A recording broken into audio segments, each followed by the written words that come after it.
ஜானகி சந்தியா சீரியல்ல இப்போ ஒரு எக்ஸ்ட்ரானரியான எபிசோட் வந்திருக்குன்னே சொல்லலாம். ரகுராம் கோயில்ல வந்து உட்காந்துட்டு இருக்காங்க. அப்பன்னு பார்த்து புவனேஸ்வரி வம்பிழுக்கும்போது பதிலடி குடுக்குறாங்க. நம்ம ரகுராமோட மனைவி. மிஸ் பண்ணாம ஃபுல்லோடையும் கேளுங்க. விஷயம் சுத்தமா போமாட்டேங்குது. பார்க்கலாம் லைக் பண்ணிட்டு பார்த்தீங்கன்னா, நான் கொஞ்சம் பேச வந்து முடிட்டா இருக்கும். ஜானகியை நினச்சிக்கிட்டு அப்படியே உட்காந்துக்கிட்டு இருக்காங்க. நம்ம ரகுராம், என் மனைவியை ஃபஸ்ட்டு நான் தப்பாக நினச்சேன். ஆனால் என் மனைவி எந்த விஷயத்திலையும் இந்த குடும்பத்துக்கு நல்லது மட்டும்தான் நினச்சிக்கிட்டு இருக்கா. என் பொண்ணும் என் மனைவி மட்டும்தான் காலகாலத்துக்கு நான் சொல்கிறதெல்லாம் கேட்பாங்கன்னு நினச்சேன். ஆனால் என் மனைவியை நான் ஒரு சில நேரத்தில் விட்டு கொடுத்தேன். தனாவை நான் என்றைக்கு விட்டு கொடுத்ததே இல்லை. ஆனால் தனா என்னை ஏமாற்றுவான் நான் நினச்சி கூட பார்க்கலன்னு ரகுராம். அப்போனா எனக்குன்னு யார் இருக்கா? இத்தனை நாள் நான் வாழ்ந்த வாழ்க்கையை பின்னாடி திரும்பி பார்த்தா எனக்குன்னு யாருமே இல்லையா? என்ன பிடிக்காம கதிரை தான் வேணும்னு சொல்லிட்டு அப்பாவை தூக்கி எறிஞ்சிட்டு தனா அவன் புருஷனோட போனது எந்த விதத்தில் நியாயம்?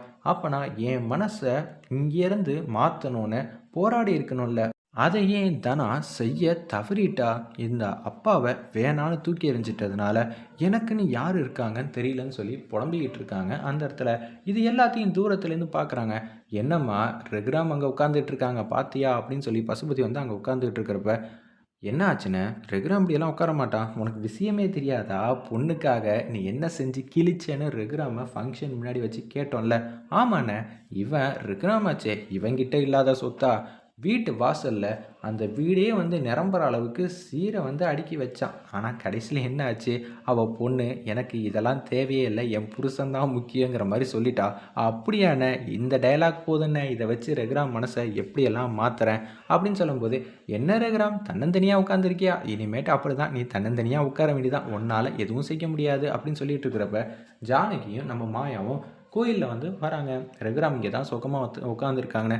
ரகுராம் உட்காந்துருக்காங்கன்னு தெரிஞ்சு அவங்க புவனேஸ்வரி வரத்துக்கு முன்னாடி தான் சன்னதியை வந்து சுற்றி வரணும்னு சொல்லிட்டு போகிறாங்க. என்ன சொல்கிறதுன்னு தெரில. இப்போ ரகுராம் கிட்ட உட்காந்து எல்லாத்தையும் பார்த்துக்கலான்னு சொன்னால் விருட்டுன்னு தான் ஏஞ்சி போவாங்க. இருந்தாலும் ரகுராமை வந்து தனியாக விடுறதுலாம் தப்புன்னு சொல்லிட்டு நம்ம மாயாவும் ஜானகியும் வராங்க. மாயா வந்து பார்த்துட்றாங்க. ரகுராம் எதுவும் சொல்லாமல் அமைதியாக நிற்கிறாங்க. புவனேஸ்வரி வந்து ஒரு கை ஓங்கி அவங்க பேசிக்கிட்டே இருக்காங்க. தன்னோட பொண்ணை வந்து அவங்க கொஞ்சம் தன்னை விட்டு போயிட்டாங்கங்கிறத புரிஞ்சுக்கிட்டு ரகுராமால் எதுவும் பழைய ரகுராமா கோவப்படாமல் அப்படியே அமைதியாக எனக்கு என்னங்கிற மாதிரி இருக்காங்க. உன் குடும்பத்தை நான் பழி வாங்க தான் செய்வேன். நிச்சயம் உன்னால் என்கிட்டேருந்து எதுவுமே தப்பிக்க வைக்க முடியாது அப்படின்னு சொல்லிட்டு இருக்கிறப்ப ஜானகி வந்துடுறாங்க. ஏய், நீ யார்கிட்ட பேசுகிறேன்னு தெரிஞ்சு தான் பேசுகிறியா? நான் இவ்வளோ நேரம் பேசினப்ப ஜானகி உன் அளவுக்கு கூட ரகுராம் கோவப்படலை. அப்படி இருக்கும்போது இந்த வெட்டி வீராப்பெல்லாம் உனக்கு தேவையா? என்ன உங்கள் பொண்ணு உனக்கு நல்லா பதிலடி கொடுத்துட்டாளா? அப்பாவுக்கும் பொண்ணுக்கும் 1000 விஷயம் இருக்கும். அப்படி இருக்கிற சூழ்நிலையில் நீ எதுக்காக தேவையில்லாத விஷயத்தில் மூக்க நுழைக்கிற? ரகுராம் மட்டும் கோச்சிட்டு வந்து போகிறாங்க. உடனே ஏன் புருஷனியாடி அசிங்கப்படுத்துகிற, உனக்கு தேவையில்லாத வேலை அப்படின்னு சொல்லும்போது, உன் குடும்பத்தையும் உன் வாரிசுகளையும் நான் நிம்மதியாக வாழ விட மாட்டேன் அப்படின்னு சொன்னோன்னே, விடுங்க பெரியம்மா, இவெல்லாம் சொல்லி என்ன நடந்திருக்கு? ஏதாவது ஒரு விஷயத்தில் ஜெயிச்சு காட்டிட்டு பேசணும். உன்னால் உன் குடும்பத்தையே காவந்து பண்ண முடியலை. அப்படி இருக்கிற சூழ்நிலையில் நீ எல்லாம் வாயை திறந்து பேசலாமான்னு மாயா பேசும்போது, மாயா நீ இருக்கிற தைரியத்தில் தான் இவங்கெல்லாம் ஆட்டம் போட்டுக்கிட்டு இருக்காங்க. உங்கள் எல்லாரையோட தலையெழுத்தையும் நான் மாற்றுறேங்கிற மாதிரி புவனேஸ்வரி வந்து பேசும்போது, தனாவையும் கதிரையும் சும்மா விட மாட்டேன்னு சொன்னோன்னே வந்துச்சு பாருங்கள் கோவம். நம்ம ஜானி அம்மாவுக்கு கன்னத்துலேயே பலார் பலாருன்னு ரிப்பீட்டராக 2-3 வாட்டி அடிக்கிறாங்க. வேறு லெவலில் மாஸ் பண்ணியிருந்தாங்கன்னே சொல்லலாம் நம்ம ஜானகியம்மா. என்கிட்ட அடி வாங்குறதே உனக்கு வேலை பழப்பாக போச்சு. உன்னால் அப்படி என்ன செய்ய முடியுமோ செஞ்சுக்க. அதுக்கும் மேலே நாங்கள் என்ன செய்வோன்னு பொறுத்திருந்து பாரு அப்படின்னு ஜானகி பதிலுக்கு சவால் விடுறாங்க. இப்படி தான் பெரியம்மா நீங்கள் சவால் விடணும். இவெல்லாம் நம்மக்கிட்ட பேசுகிற அளவுக்கு கூட தகுதி கிடையாது. எங்கள் பெரியம்மாலாம் உன்ன மாதிரிலாம் திட்டம் போட்டிருந்தாங்கன்னு வச்சுக்கிங்க. நீ எல்லாம் ஒரு வாரம் சமாளிப்பியா? சரி பெரியம்மா, நீங்கள் உங்கள் வேலையை வந்து ஆரம்பிங்க. இவெல்லாம் என்ன நினச்சிக்கிட்டு இருக்கான்னு தெரில, நம்மக்கிட்ட வந்து மோதிக்கிட்டு இருக்கா நேரடியாக. நம்ம பார்த்துக்கலாம், நாங்களும் திட்டம் போடுறோம். எண்ணி ஒரு வாரத்துக்குள்ளே இப்போ அடுத்தடுத்தது என்னென்னலாம் நடக்க போகுதுன்னு பொறுத்திருந்து பாரு அப்படின்னு சொல்லும்போது புவனேஸ்வரி ஒன்றும் புரியாமல் தடுமாறுறாங்க. இது எல்லாத்தையும் நம்ம ஜானகி அம்மா நேரடியாக புவனேஸ்வரி கிட்ட வந்து சவால் விடுறாங்க. என்னடா ஜானகி, என்ன நினச்சிக்கிட்டு இருக்க? மாயா இருக்கிற தைரியத்தில் பேசுகிறியா? நானும் இன்றைக்கி மாறிடும், நாளைக்கு மாறிடும், நாளானிக்கு மாறிடுங்கிற மாதிரி நினச்சேன். ஆனால் நீ என்றைக்குமே என் குடும்பத்தை வந்து பழி வாங்குவேன்னு சொல்கிற. என் புருஷனை என் கண்ணு முன்னாடி வந்து பேசிக்கிட்டு இருக்க. அவர் எனக்கு என்னன்னு இருக்காரு? பாசத்தில் கட்டி போட்டிருக்காருமா, அதனால தான் அமைதியாக இருக்காரு. பழைய ரகுராமா இருந்தால் இன்னொரம் கையில் எடுக்க வேண்டியது விஷயமே வேறங்கிற மாதிரி பிச்சு உதறாங்க. அந்த இடத்துல புவனேஸ்வரி எதுவுமே பேச முடியாமல் மௌனமாக இருக்காங்க. சும்மானு இருந்தவளை நம்ம தான் தேவலாமல் வந்து வம்படியாக வம்பெடுத்து இப்போ மாட்டிக்கிட்டோமோ அப்படின்னு சொல்லும்போது, எனக்கு இன்னொரு முகம் இருக்குது, அதை நீ பார்க்க போகிற. நானும் வேணாம் வேணாம் உன்னை மாதிரி யோசிக்க வேணான்னு நினச்சி யோசித்தேன். ஆனால் நீ அதுக்கெல்லாம் வந்து லாய்க்கப்பட மாட்டேன். நான் ஓரமாக ஒதுங்கிறதுனால நீ என்ன வம்புழுக்கலான்னு முடிவு பண்ணிட்டியா?